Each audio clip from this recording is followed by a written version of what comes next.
Story. Again story is an English word of కథ.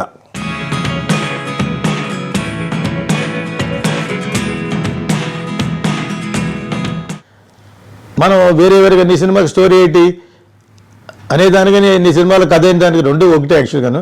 Story అనేది మళ్ళీ I don't want to repeat same thing. What is the story?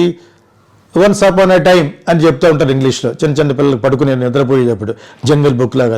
So that is called story. అంటే ఒక లైన్గా చెప్పబడేది అనగనగా, అంటే దానికి నాన్ లీనియర్ ఎడిటింగ్ లాగా ఇక్కడి నుంచి అక్కడి నుంచి ఇక్కడ అలా కాకుండా ఒక అనగనగా అని చెప్తూ కథను లాస్ట్ వరకు సుఖాంతం కానీ విషాంతం కానీ వాట్ ఎవర్ ఇట్ ఈస్ అలా చెప్పుకుంటే పోయేదాన్ని ఇంగ్లీష్లో మనం పెట్టుకొని పోయేటంటే స్టోరీ.